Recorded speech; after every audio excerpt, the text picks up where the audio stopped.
Good morning. Good morning, Malta and Gozo, and welcome to another edition of Lovin Daily. I'm your host, Jonathan Cilia, joined today by my co-host, Julian Bonici. It's been another wild week in Malta. Let's jump right into the headlines.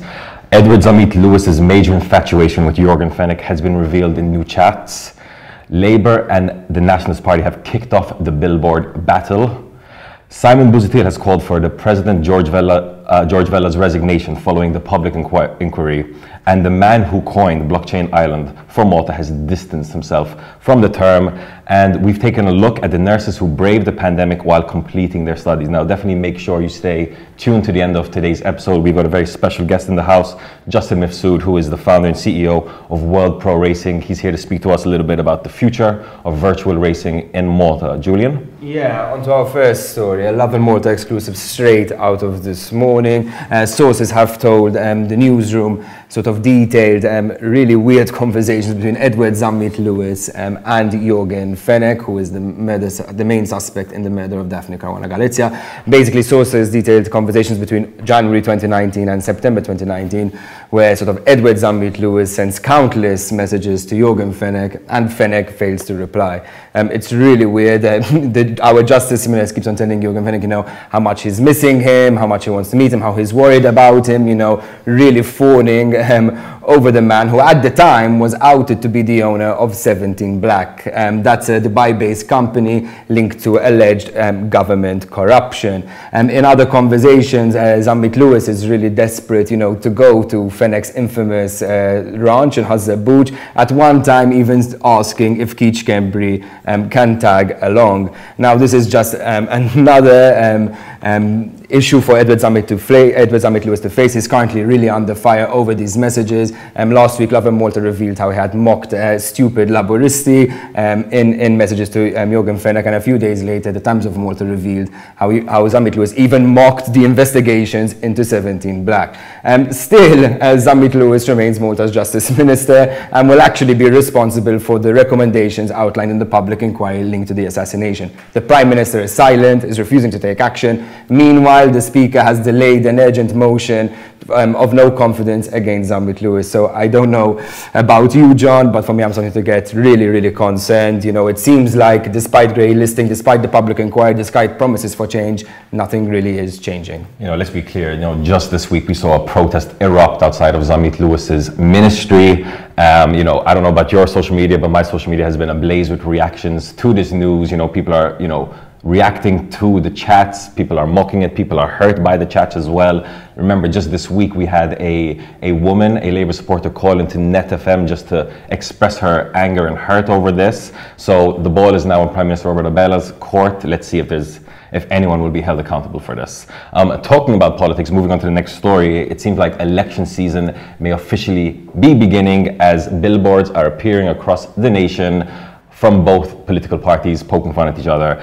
Yesterday, 6 billboards were erected by the Labour Party, making fun of PN MP Jason Azzopardi's infamous 2017 trip to the Hilton Hotel in Tel Aviv. Obviously, the Hilton Hotel, it forms part of the company that Jorgen Fenech formed part of.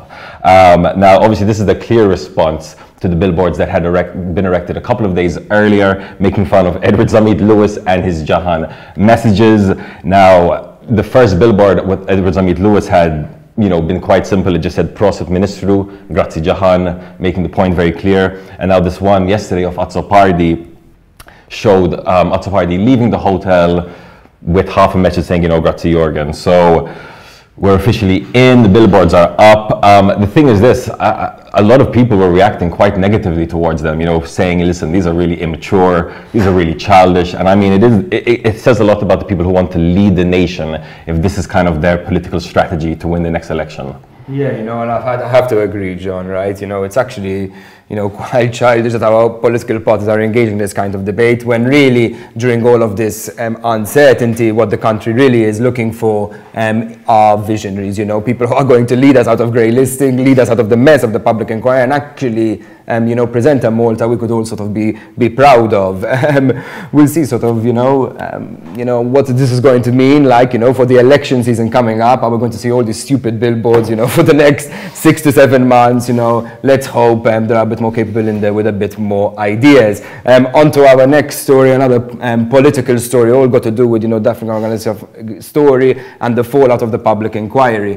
Former PN leader Simon Busuttil has called on President George Vella to resign after the findings of the public inquiry. You see, in the public inquiry, it said, you know, that the cabinet has showed a collective responsibility for the inaction with regards to Keith Kembry and Conrad Mitzi, and how sort of that inaction created this culture of impunity that led to the assassination. Now remember, Vella might be the president today, but he was firmly part of Joseph Muscat's cabinet, serving as the Foreign Affairs Minister from 2013 to 2017. I mean, and he was somebody who was actually really close to Joseph Muscat. Remember, he didn't stand for 2017, but soon after was made president of Malta and had a long-standing relationship even before 2013. Busuttil, you know, in a status sort of wrote, you know, if Vella even respects his office, he should step down. Now, I don't know about you, John, I'm a bit conflicted. I can sort of understand why people might be a bit angry at Busuttil's statement, but, you know, for me, it kind of makes sense, right? You know, Vella was part of the cabinet. He was there at times when they sort of voted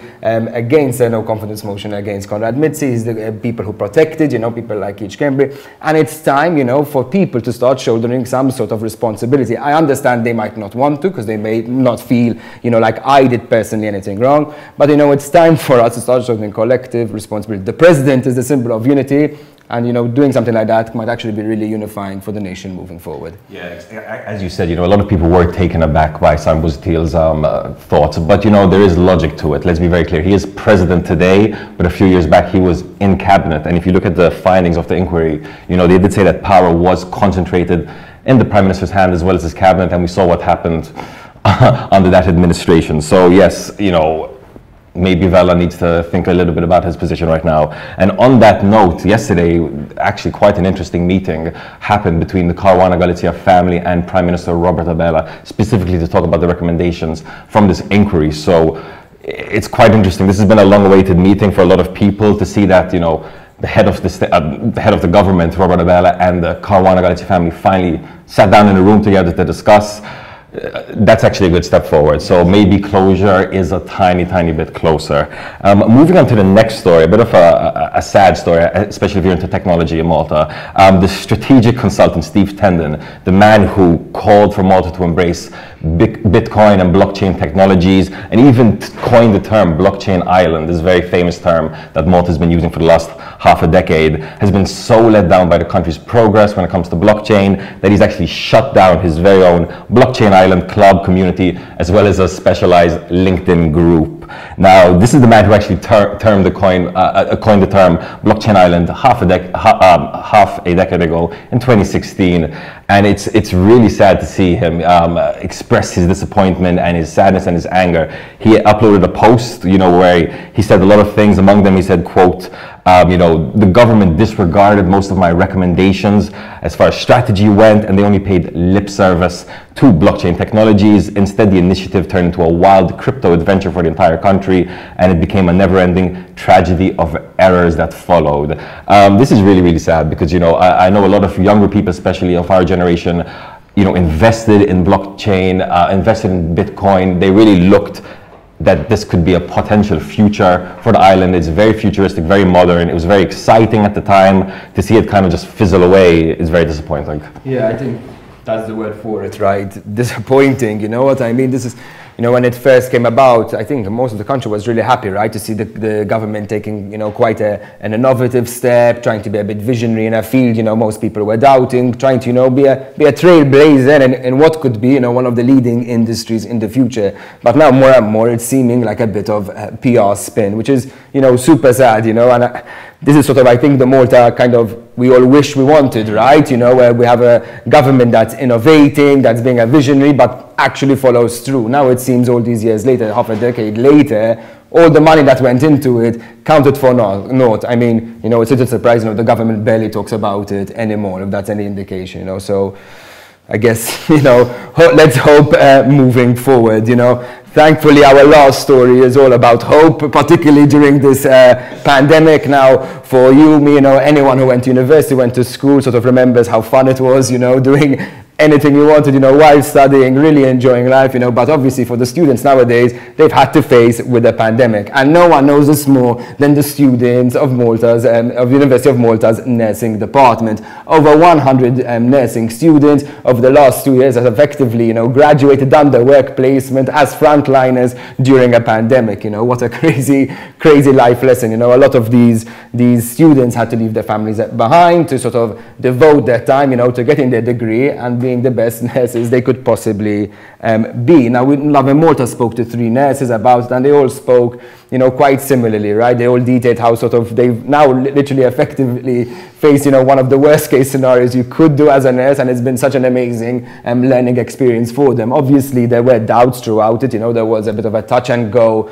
mentality, whether they'll actually be able to graduate, whether they'll do their work placements, but it all worked out for the well, and they've all said how valuable they've learned, not only just, working with people, but working as a team and actually seeing all the good, nurses can do in the medical community and how important they are to public health. On that note, the Department of Nursing are always looking for new people. It's a really amazing calling, and if it's for you, please check out their website for more information. No, it's a very revealing read. You tend to forget kind of what it's like to be a student just beginning your journey into medicine, and then you're popped smack bang in the middle of a pandemic, on the front line. So definitely check it out. And as you said, if you are at all interested in nursing, now is the time to apply. On that note, just now we just got news in that at 11 o'clock today, so very, very soon, Health Minister Chris Fearn and Superintendent of Public Health Charmaine Gauci will be holding a presser at 11. We believe it will have to do with events, standing events, possibly post 15th August, so definitely stay tuned on Lovin Malta for coverage on that.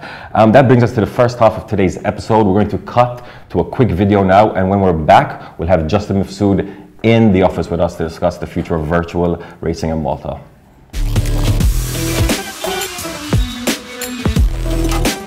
In Malta, we don't say.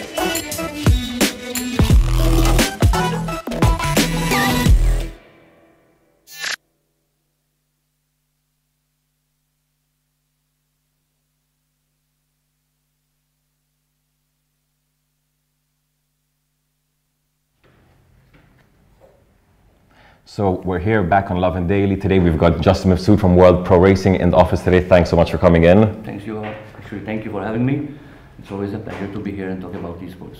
Exactly, so that's what I wanted to speak to you about, because obviously you've just launched in a big way. It's quite an exciting time for anyone that's into esports, into professional virtual racing. So before we get into the details, for people who might not know what this area is, what is simulation racing? Well, basically, as the name suggests, it's simulation. You are simulating a car. You have a lot of feedback from the car in a virtual way, like braking. You have feedback from the steering wheel. If you want to go much more beyond that, you can even have a motion simulator, which will give you more feedback in any motion that the car provides. The only thing that you don't feel is the G-force.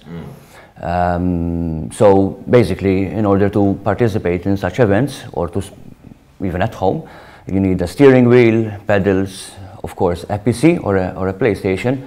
But of course, when it comes to simulation, PC is the preferred platform. Why? Because there's a lot of software, and unfortunately, on a PS4, you cannot install such software that this is only on PC. So obviously right now there's quite an investment happening. I know you've set up quite a cool little place in Monte Cristo Estate.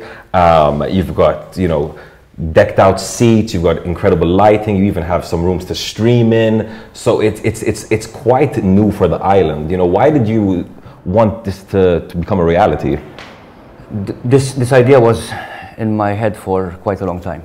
I've been in esports, I think almost 20 or over 20 years. Back then it was not esports, it was just gaming, doing LAN parties. I mean, the veterans, sort of the old school people, they know who I am. I always loved motorsport, and unfortunately in Malta we don't have such resources to participate where we don't have a racetrack. There's a new karting track now, which is ideal for children and young ones and upcoming drivers. So we wanted to do something. So we started like 4 years ago. We started doing online events with friends locally. And we all, especially myself, I always dream big. I want something big, always. I'm never satisfied with anything. So we started doing international events. We started from just a small garage. And then, back then it was Sim Racing Malta. And we saw there was potential.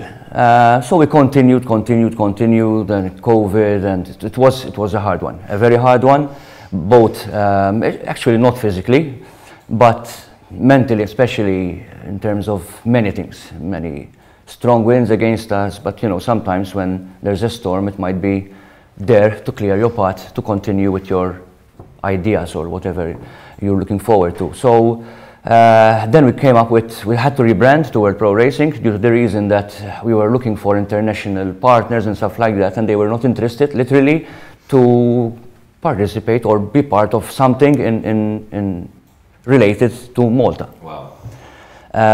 So we had to rebrand. There's no Malta involved, as in the brand name. So still proud that we have a complete Maltese product, the whole broadcast, as you said, studios, everything. So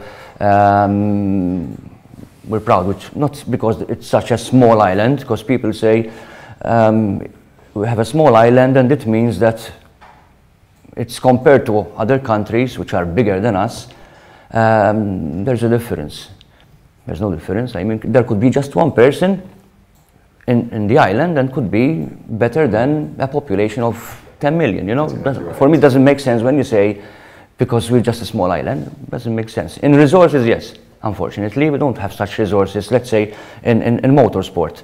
And we're helping in virtually giving the opportunities as much as we can to get into, either you keep on going up in esports, in sim racing. Now there's millions of prizes in esports and many things and opportunities. And because people think that we are doing virtual events to try to avoid or hold you back from going into motorsport, which is not completely. Actually, we want a child, we have children coming over and both men, women, training, and they want to push themselves into the real world. So, no, right now you're doing big efforts to both professionalize the local scene as well as kind of start connecting with people abroad. So right now you have the national championship going on. What is that exactly? The national championship is of course aimed to locals and others who has a residential permit. In fact, we have one foreigner participating, who sometimes used to race just on an Xbox, and he's now racing on a simulation. And even seeing his performance, we are on round 4 now, coming to round 4. You see already the performance he's making. So yeah, we planned this championship in collaboration with the Malta Motorsport Federation, and which is official. We are the official organizers for the Malta Motorsport Federation, and yeah, it's going quite well. Of course, I hate it a lot, and I'm trying to change it. People are afraid that there's still that mentality that, oh, there's that guy, he always wins, so it's useless to go there. And I want to change that. I will change that with me. When I say because I'm representing the brand. The whole team is changing it, not just by saying it, because it's my pleasure to go around, talk about esports and racing, and make parents especially aware that it's not just a game. There you go. There's a lot of opportunities behind it, not just being the driver, but even behind the scenes, broadcasting, journalists, writers. It's limitless to what you can do. In fact, talking about the opportunities, so right now, every Friday, correct me if I'm wrong, you're streaming on TVM Sport in the evening, right? Yes. I caught the stream last time, you're interviewing the drivers, you've got a lot of content, so that's already quite a good step forward. So what's kind of like the best case scenario for a driver? So they start off on the Xbox, they move to simulation. Yeah. What's the next step? What's the goal? There are many opportunities.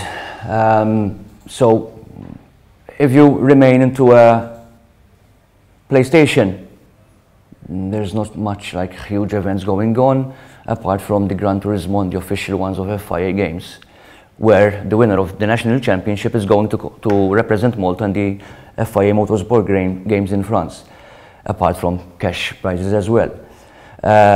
So they have to decide which path they're going to take. So that's why we're there to, I mean, we have people coming now, because of course it's a business and we have to earn our money as well.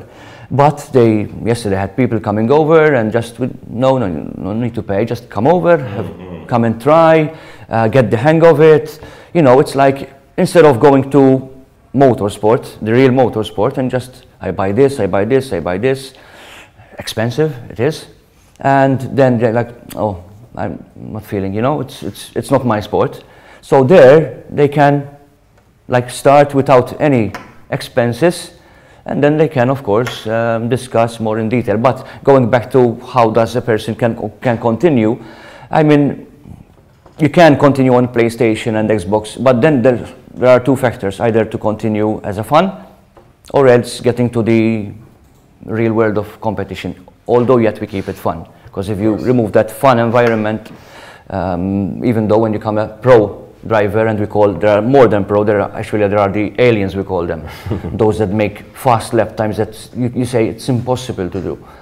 But yeah, I mean, there's a lot of opportunities, and that's why we had built World Pro Racing for this reason, for this purpose. Now, it's still quite a new field, globally as well as nationally, but I know that, you know, a lot of effort was put to set it up. I know Minister Miriam Dalli even showed up and visited a little bit. And I wanted to ask, when it comes to women in esports, is there a role for them, even internationally? Are there women racers at a high level, or are they more in terms of broadcasting?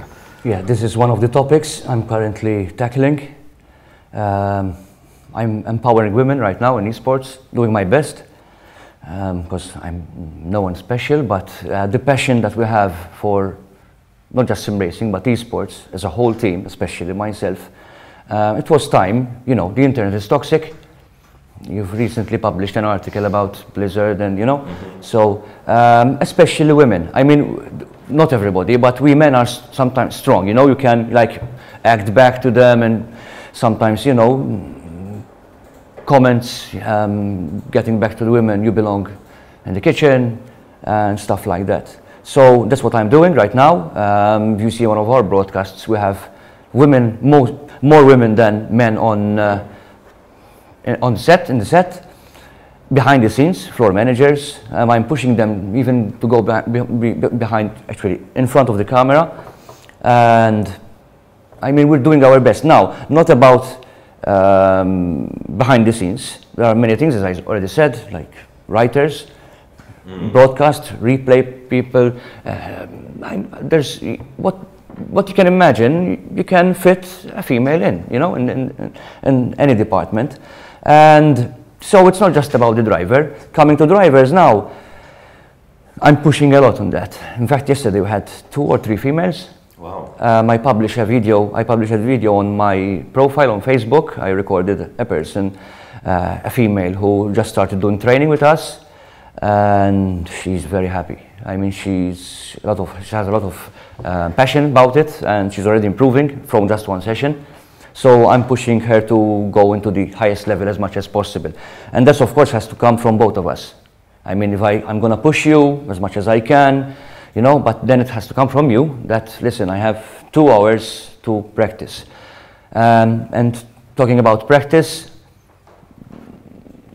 parents need to be aware that sim racing or esports is not just spending time doing nothing and getting nothing out of it. As we said, there are a lot of opportunities. You might not be a pro athlete, but there's a lot of opportunities. For example, we have built Lovin Track, the karting track, virtually, to scale karting track, and they are practicing in our facility, going there and reducing a good amount of time on track, on the real track. So I need to educate both, especially the parents, to understand that there's not something to get from sim racing, or esports in general, there's a lot. I'm not saying that you have to avoid or stop studying. Of course. That's important. You still need to study the subject that you're going to take a career to work with us, for example, or any other esports company. So there's a lot of potential. So right now, coming to the end of the interview, there's a national championship and the winner will be sent to represent Malta in France, right? Yeah. So anyone who's watching or who is considering maybe stepping into esports, how can they contact you? Where can they find you? Do they just show up at Monte Cristo one day? What's the procedure? Basically, they can, on our social media, World Pro Racing, worldproracing.com, our website, they can walk in. Mostly right now, bookings all day, and we're all filling up, which I'm happy in both terms, as in the business section and having children, corporate events, anything. They can have fun as well, just for like you're studying or have exams and you want just to, flush everything from what you have in your mind and just go into a different world. So yeah, they can approach us, they can add me on Facebook or whatever. I mean, we answer everybody as much as we can, because sometimes we are crazy behind the scenes, especially last broadcast. So maybe you saw a good product, but behind the scenes it was not a mess, but there was technology, And we used for the first time with all the cameras and stuff, the studio. So you can imagine what might happen. So yeah, I mean, we are all over social media. We're Pro Racing. We're here to help everybody, give them experiences, demos, to have fun as well. It's not just, I always say that, the CFO wouldn't like it. It's not about the money, and I can say this to all businesses. When you think about just the money, there might be people who might arrive to the destination they want to, but I don't believe in that. We keep with the passion, determination that we have, that led us to come to a successful business that we have right now, and this is just the beginning, as I always say. Justin, thanks so much for coming in. Anyone who's interested to find out a little bit more, check out the stream that will be happening tomorrow, right, on TVM Sport at 8 p.m. Yep, live. Live at TVM Sport, 8 p.m. Very, very exciting. And if you're at all interested in a potential career in esports, World Pro Racing, hit them up. Thanks once again for coming in. Thank you. That brings us to the end of today's episode. For myself and everyone at the team, have a day full of lovin'.